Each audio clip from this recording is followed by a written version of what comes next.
Morning. My name is Linda Jurgen, and it is my privilege to serve as your worship associate for the month of October.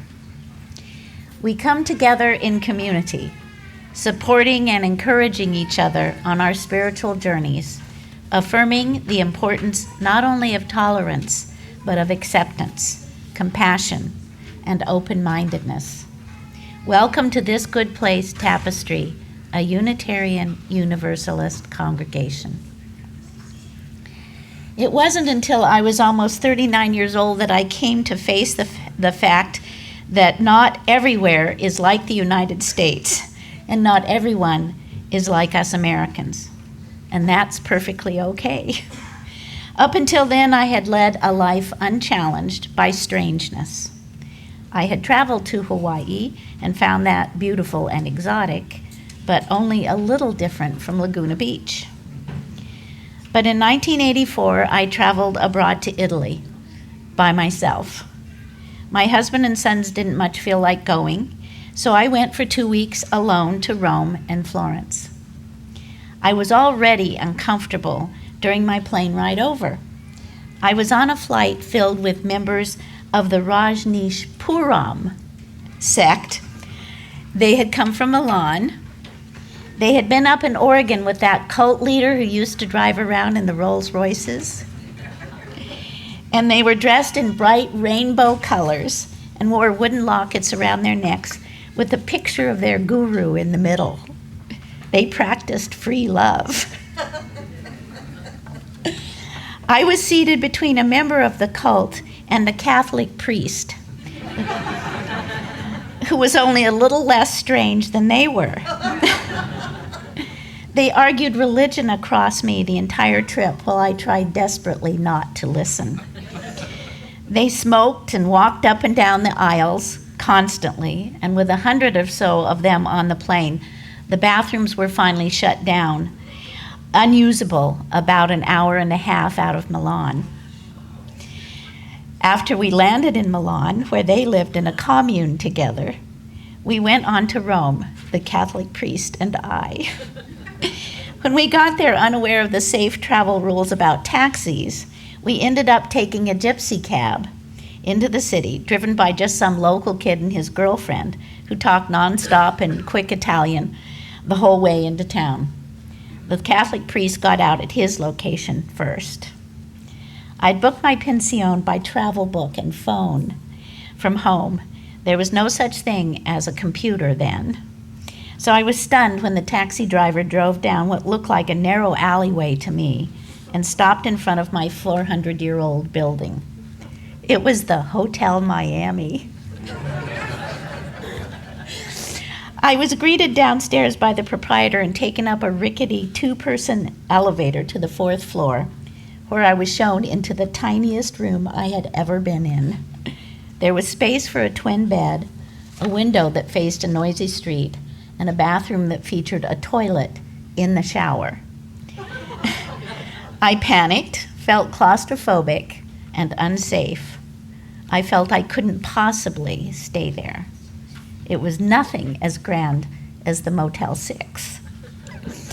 So somehow, with the help of a guidebook, I went to find the Hotel Texas, which I had read about in Jack Smith's column in the LA Times. He had stayed there, and so had my parents. I knew it would be safe. I found my way over there, having been awake for about 24 hours by this time, and tearfully asked if they had a room and could I see it. As soon as I saw that room, and it was exactly like mine back at the Miami, I realized that life in Rome was just different, and I relaxed. My anxieties drained away, and I've been a world traveler ever since, intrigued by the different ways people live, and willing to eat and sometimes stay in their homes in such places as China, Turkey, and Costa Rica. And when I overhear people complaining about things being different from home, I think, yes, that's why I came. Our minister, the Reverend Kent Doss, is not in the pulpit today. He will return next Sunday. Today we will have the pleasure of listening to our congregant, Glenn Pascall, as he tells about his exploits and he recounts the fear-inducing events he encountered and overcame in a whole lifetime of public service.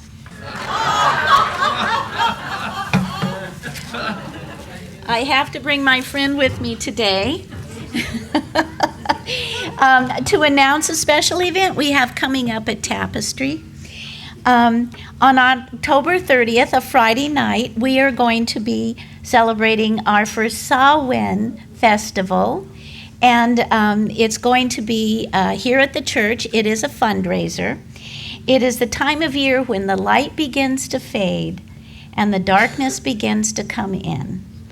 It is a harvest festival. It is like a cross between the Halloween and Day of the Dead. And so that evening we will have a dinner of chili and baked potatoes. The children will bob for apples, and all of us will enjoy a bonfire and a drum circle. Those who wish can wear costumes, and Caitlin will be here to supervise games for the children. This is a very important fundraiser for our congregation, our very first celebration of this kind, and we hope you'll all come. Now today, Kathy will also, Kathy Spahn, our congregational nurse, will also be having a free flu clinic. It's with the support of Hoag Hospital. Please stay after the service and get a shot and stay healthy this winter. It's free and it's a very good idea. Okay. You can find information about this and other events in your order of service or on the website. Our various groups and events reflect our vision of being a transformational home for liberal spirituality and a dynamic leader in Orange County and beyond. And now, Kathy Dechter will light our flaming chalice, the central symbol of our Unitarian Universalist heritage.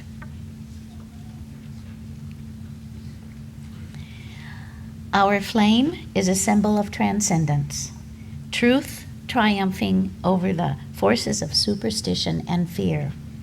Our circle proclaims that the earth and all its inhabitants are one, and from the common container of this chalice, we share the welcome of our beloved congregation.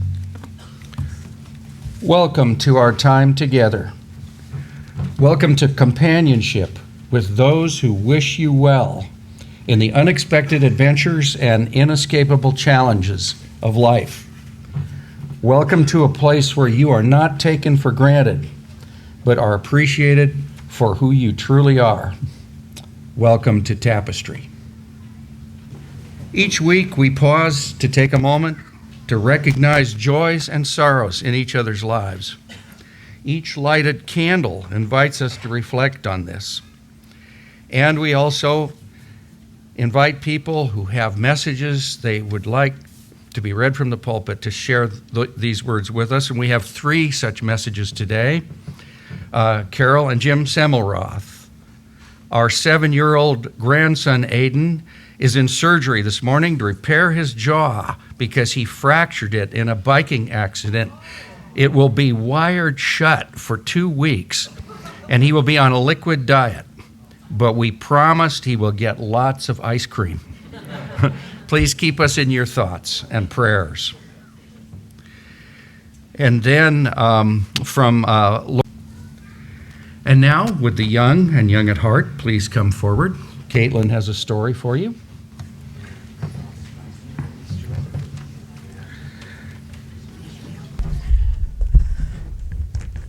Good morning.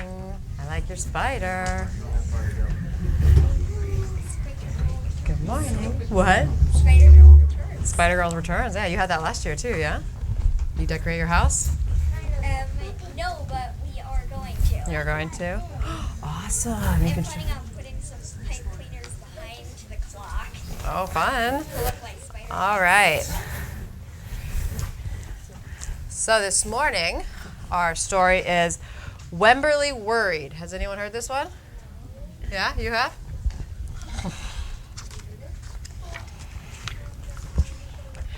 Wemberly worried about everything. Big things. I want to make sure you're still here. She's checking on her parents in their bedroom. Little things like spilled grape juice and things in between. Mama, what if I shrink? Wemberly worried in the morning, she worried at night, and she worried throughout the day. You worry too much, said her mother. When you worry, I worry, said her father. Worry, worry, worry, said her grandmother. Too much worry. At home, Wemberly worried about the tree in the front yard. What if it falls on our house? And the crack in the living room wall, what if it gets bigger and something comes out of it? And the noise the radiators made, what if a snake is inside? At the playground, Wemberly worried about the chains on the swings and the bolts on the slide and the bars on the jungle gym. Too rusty, too loose, too high. And always she worried about her doll Petal. Shouldn't Petal have a car seat too? Don't worry, said her mother. Don't worry, said her father. But Wemberly worried. She worried and worried and worried. When Wemberly was especially worried, she rubbed Petal's ears. Wemberly worried that if she didn't stop worrying, Petal would have no ears left at all. On her birthday, Wemberly worried that no one would come to her party. See, said her mother, there was nothing to worry about. But then Wemberly worried there wouldn't be enough cake. On Halloween, Wemberly worried there would be too many butterflies in the neighborhood parade. See, said her father, there was nothing to worry about. But then Wemberly worried that she was the only butterfly in the parade. You worry too much, said her father. When you worry, I worry. Worry, worry, worry, said her grandmother. Too much worry. Soon, Wemberly had a new worry. School. Wemberly worried about the start of school more than anything she ever worried about before. By the time the first day arrived, Wemberly had a long list of worries. What if no one else has spots? What if no one else wears stripes? What if no one else brings a doll? What if my teacher is mean? What if the room smells bad? What if they make fun of my name? What if I can't find the bathroom? What if I hate the snack? What if I have to cry? Don't worry, said her mother. Don't worry, said her father. But Wemberly worried. She worried all the way there. While Wemberly's parents talked to the teacher, Mrs. Peachum, Wemberly looked around the room. Then Mrs. Peachum said, Wemberly, there is someone I think you should meet. Her name is Jewel. She was standing by herself. She was wearing stripes. She was holding a doll. At first, Wemberly and Jewel just peeked at each other. This is Petal, said Wemberly. This is Niblet, said Jewel. Petal waved. Niblet waved back. Hi, said Petal. Hi, said Niblet. I rub her ears, said Wemberly. I rub her nose, said Jewel. Throughout the morning, Wemberly and Jewel sat side by side and played together whenever they could. Petal and Niblet sat side by side too. Wemberly worried, but no more than usual, and sometimes even less. Before Wemberly knew it, it was time to go home. Come back tomorrow, called Mrs. Peachum as the students walked out the door. Wemberly turned and smiled and waved. I will, she said. Don't worry.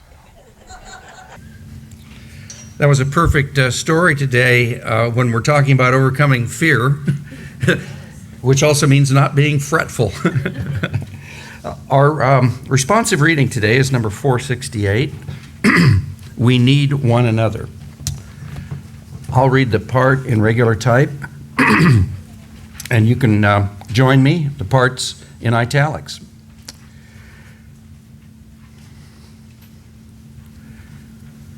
We need one another when we mourn and would be comforted.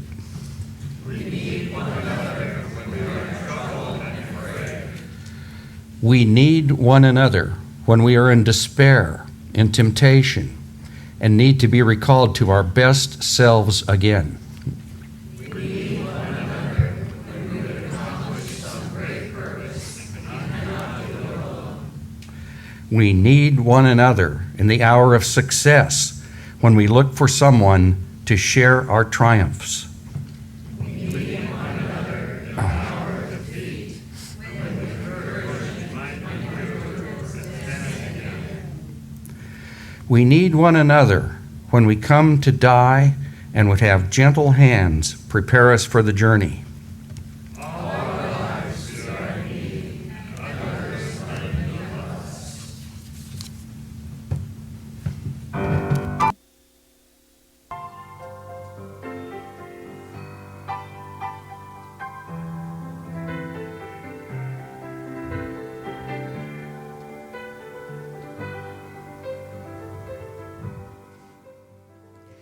Everything has its season, everything has its time.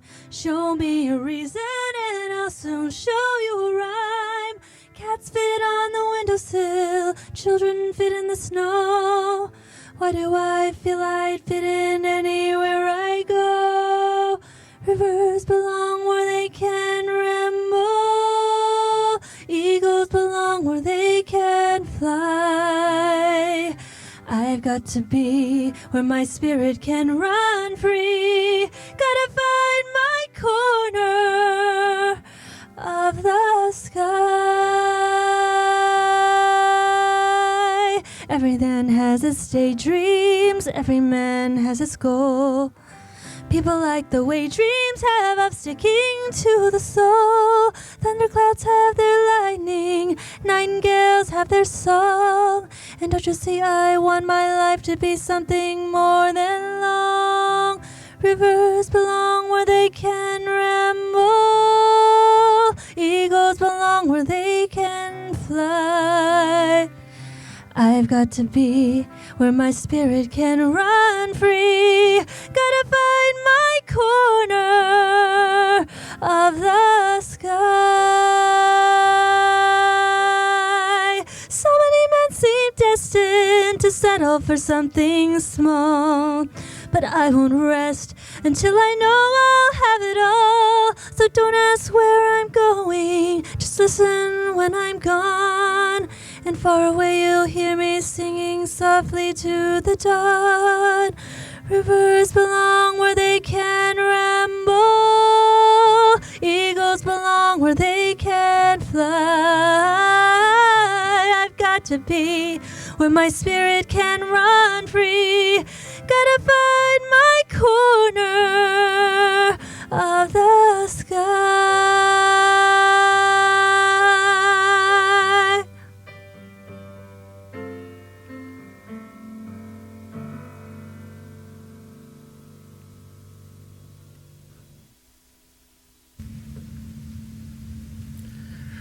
Would you please find yourself in a comfortable position and join in a moment when we let the wisdom of shared silence speak to us.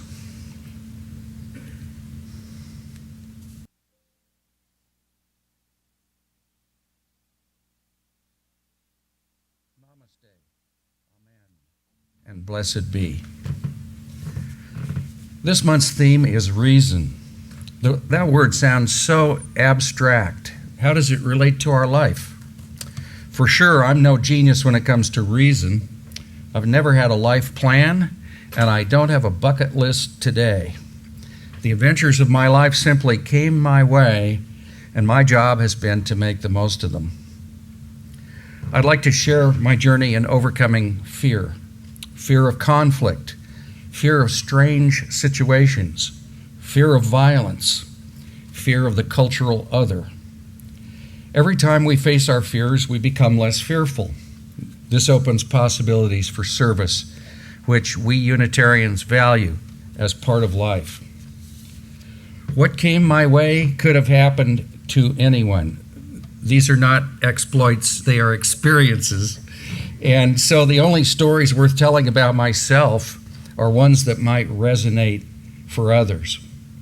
This sermon is dedicated to everyone here, especially to Bart Bean, whose service as a medic in Vietnam surpasses every experience I'll share with you today, and Paul Carlton, whose experiences as a foreign service officer in Turkey and Cyprus are in the same lofty category. And Paul and Connie, great to see you today.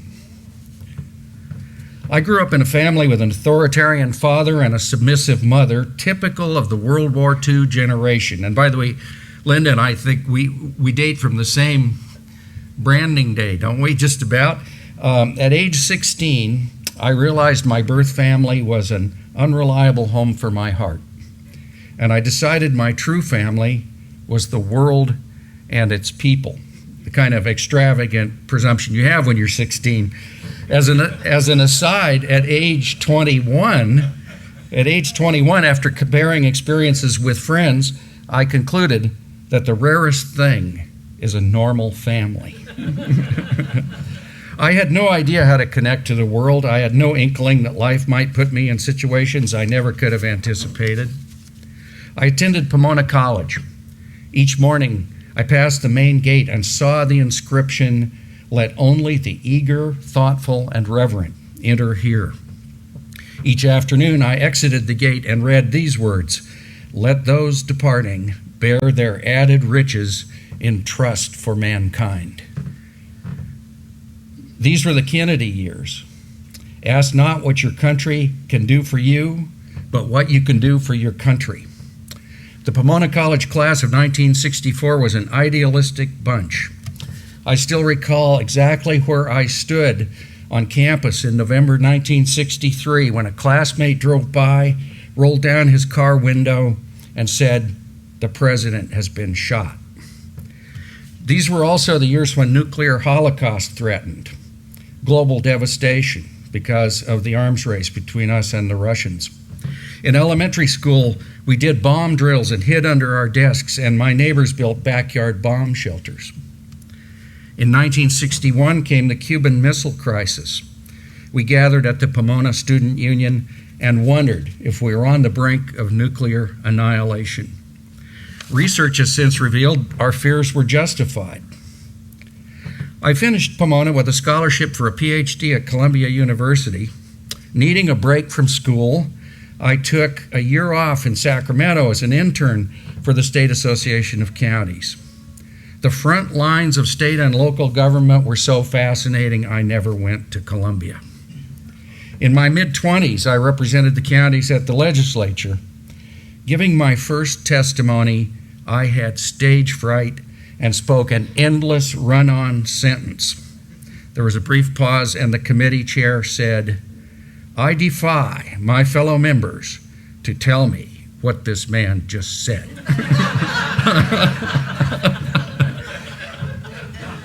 That was a learning experience. I found myself teaching undergraduate classes at Sacramento State College even as I took night courses toward a master's degree. Sac State was truly people's U. The Vietnam War was on and there were teach-ins. My first political outing was walking Sacramento neighborhoods in the Republican primary of 1964 for Nelson Rockefeller against Barry Goldwater. Suddenly it was 1968, year of the Chicago Convention and the assassinations of Robert Kennedy and Martin Luther King. I resigned from the California Republican State Central Committee to walk precincts for Democratic candidate Eugene McCarthy. One day I went to the airport to pick up Los Angeles County Supervisor Warren Dorn, a leading Republican. His name is still on county projects all over. As he approached my car, a 1960 Plymouth Valiant, Dorn said, "Where did you get this bomb?" That was okay. I had parked my car carefully, and he didn't see my Eugene McCarthy bumper sticker. I drove Dorn to the County Association meeting, which he chaired. A resolution deploring the assassination of Dr. King failed to pass. I and a coworker decided to quit our jobs in protest. We were advised by an old-timer, "You can hack chunks out of the county iceberg, but it will just keep drifting along. You need to stay here and try to make a difference." In 1969, I did depart to become legislative assistant to a great progressive, Governor Dan Evans of Washington State. I was also his minority relations staffer for an odd reason. Each ethnic group wanted one of its own for that job, but if not, they preferred a white person to another minority. Cesar Chavez was organizing workers in the Yakima Valley, a huge farming area. I have vivid memories of tossing down shots of tequila in paper cups with Catholic priests who were on the forefront of organizing, and of watching myself on local television, supporting Cesar Chavez as I sat in the living room of Yakima's conservative congresswoman who did not approve. Another learning experience. In 1970, I was a lead negotiator representing the governor with black contractors who felt they were getting shortchanged on construction jobs at the University of Washington. For sure, I wasn't very effective, because shortly afterwards, the Black Panthers staged a protest at the governor's office and physically took it over, shoving aside a state policeman and herding the staff into a corner office. The Panthers tied up the landlines at a time when no one had a mobile phone, and for 2 hours, we had no idea what might happen. We made comparisons with the French Revolution. Luckily, the standoff ended without violence and negotiations resumed. Shortly after, I was assigned to attend a Martin Luther King Day event at Mount Zion, a Baptist church famed for its gospel choir. The music was fantastic. And afterwards, I joined the mayor of Seattle in presenting King Day proclamations.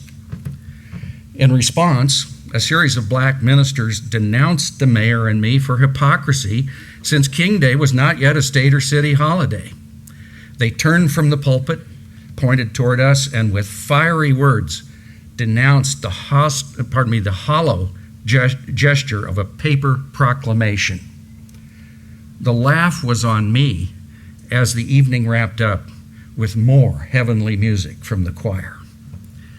Fast forward to 1988, through more years of public policy work, I was invited on my first trip abroad to Rome for a business conference. After it ended, the other Americans left, and I stayed to walk the city for 3 days. Sunday morning, I rose at dawn and took a cab to the Colosseum, where I caught the sunrise on its walls. Next day, I walked a cobbled alley between 2 6-story apartment buildings. Each had scaffolding filled with workers plastering the walls. One worker began to sing and was joined by another. Soon, everyone was singing. It was like the finale from an opera or a Broadway musical. I fell in love with Rome like I would have thought I could only fall in love with a person. But again, the laugh was on me. That evening, still on cloud 9, I walked down a dimly lit street into a police barricade and suddenly realized automatic weapons were pointed in my direction. The Italian government had just fallen for the 49th time since the war. The Prime Minister's chief aide had been assassinated, and the communists were marching in protest. This was the other Rome, the political Rome. Next year came my next trip abroad to Germany. I was invited to be part of the first U.S. business delegation to East Berlin after the wall came down. Opening night, we dined in Frankfurt, and Germans my age told me why they would never live down the Nazi era. Next night, with the wall so recently removed, we had a hard time finding cab drivers willing to take us through Checkpoint Charlie to East Berlin. We dined at a villa that had been Communist Party headquarters. Talk went far into the night, and we almost got caught in East Berlin by the 11 o'clock curfew. It was a vivid moment re-entering West Berlin through Checkpoint Charlie with the 11 o'clock news on the taxi radio, preceded by Deutschland über alles, Germany above all, the national anthem. Next day, a friend and I went to a historic Lutheran church on Berlin's main street. We stood in a bare space open to the sky where a soaring cathedral spire had once risen until the British Air Force bombed it out. We stood before a table with a silver Anglican cross and photographs of Coventry Cathedral in England destroyed by the Luftwaffe.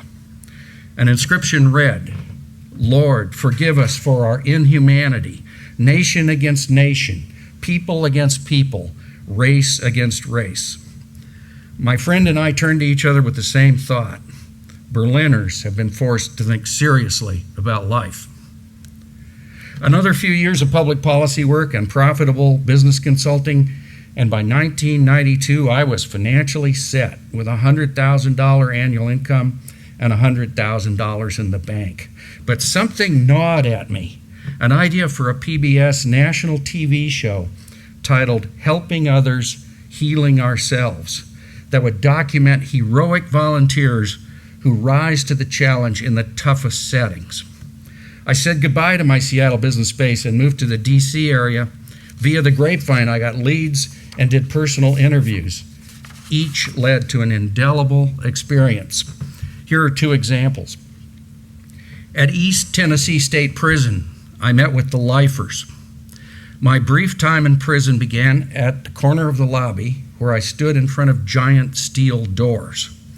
As they slid open, I stepped into a dimly lit chamber. The doors shut behind me. After an interval, another set of doors slid open onto the lifers unit. These folks had been convicted of murder, and they would never walk free. They gave their life meaning by running a program called Each One, Teach One.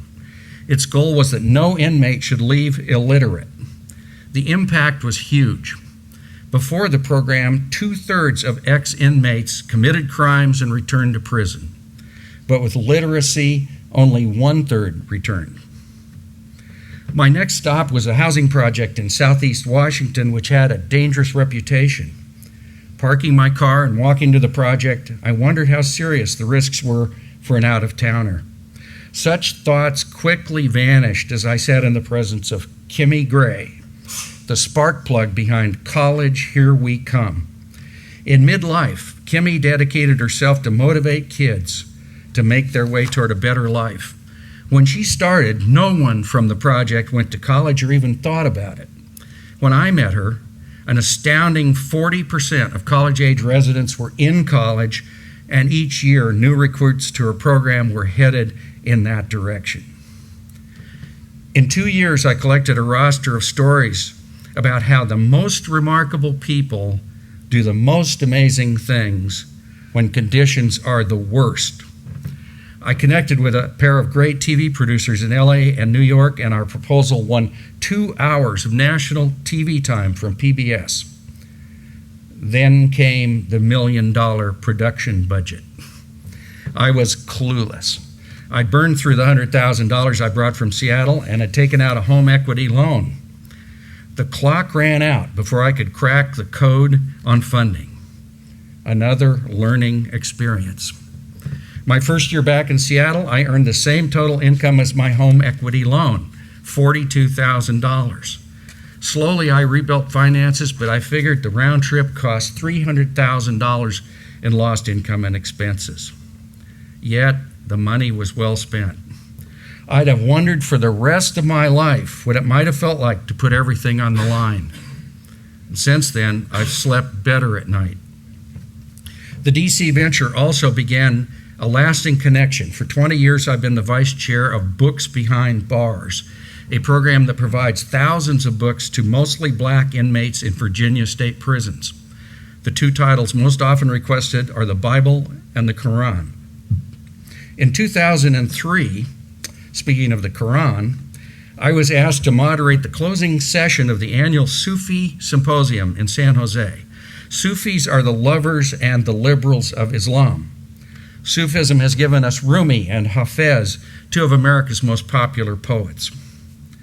By fate, or what the Muslims would call kismet, the session fell on the very day the Bush administration invaded Iraq. This room of devout Muslims was suffused in grief and anguish. My role was to assure that sheikhs, who are the spiritual leaders from the Sufi orders around the world, could speak. The level of agitation was such that at times I had to intervene by wresting the microphone from one sheikh and handing it to another. A humbling experience. In Seattle, I connected with the Forum on Race. Once a week for 2 years, there was intensive conversation between black and white men. I learned there's nothing like regular personal contact to remove the line that labels someone as the other. I've struggled to apply that lesson in a seemingly less diverse place like South Orange County. Today, I'm committed to build a Sierra Club membership that reflects the true diversity of LA and Orange counties. I've found that experiencing diversity is invaluable, while talking about diversity in a non-diverse setting is far less worthwhile. The work goes on. I cover the San Onofre nuclear plant for the Sierra Club. Working on safe shutdown, the biggest challenge is keeping in step with community advocates. I'm not always persuasive in proposing solutions to those in the grip of fear about nuclear waste. The work never ends. On June 1st, I was riding rail transit from the Oakland airport to San Francisco for a Sierra Club workshop. The train emerged from a tunnel, and suddenly I was looking at a brick wall in Oakland with big letters that said, "Black Lives Matter." Thoughts rushed in. Oakland is where the Black Panthers began with the aim of resisting police violence. Oakland is also a city where each year almost as many black men are killed by other black men as are killed nationwide by police. One victim was a Good Samaritan gunned down in a random drive-by shooting as he stood on a street corner handing fish tacos to the homeless. The black clergy of Oakland went into shock and mourning over this murder in their city. I've learned I need to be part of the work, not because I made some grand commitment, but because of what life has brought my way. I've learned that shortcomings and failures contain seeds of wisdom. And after 50 years of thrills and spills, I take away these lessons of reason. Go beyond your comfort zone. Spend yourself and you'll never go broke. Focus on real life situations and you will realize there is nothing to fear but fear itself. This can open the door to true freedom. As I look at my unplanned life, its unexpected twists and turns, and its unearned rewards, my experiences confirm a saying by Israel's first prime minister, David Ben-Gurion. He blends reason and mystery in these words: anyone who doesn't believe in miracles is not a realist. Amen. We extinguish this flame, knowing the light remains in the warmth and compassion of our hearts until we are together again.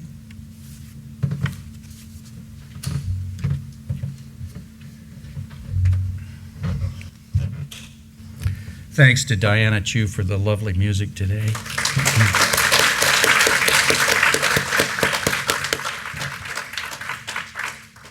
Would you please take the hand of someone near you?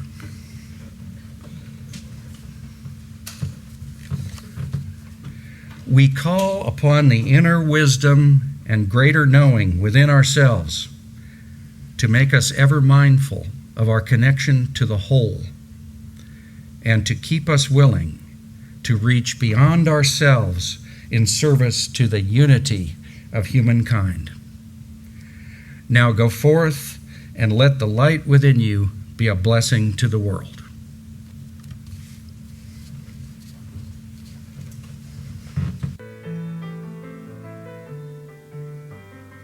You're a falling star, you're the getaway car, you're the line in the sand when I go too far. You're the swimming pool on an August day, and you're the perfect thing to say. And you play it coy, but it's kinda cute. When you smile at me, you know exactly what you do. Baby, don't pretend you don't know it's true, 'cause you could see it when I look at you. And in this crazy life, and through these crazy times, it's you. You make me sing your every line, your every word, your everything.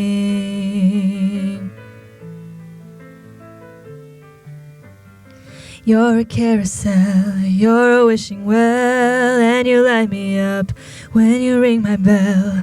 You're a mystery, you're from outer space, you're every minute of my everyday.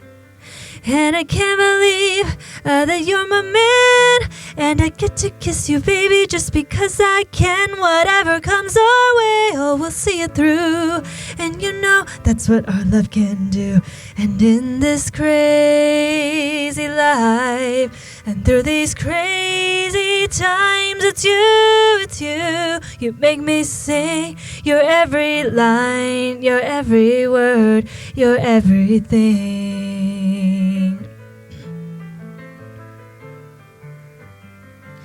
So la la la la la la la. So la la la la la la la. And in this crazy life, and through these crazy times, it's you, it's you. You made me sing your every line, your every word, your everything. Your every song, I sing along. You're my everything. So la la la la la la la. So la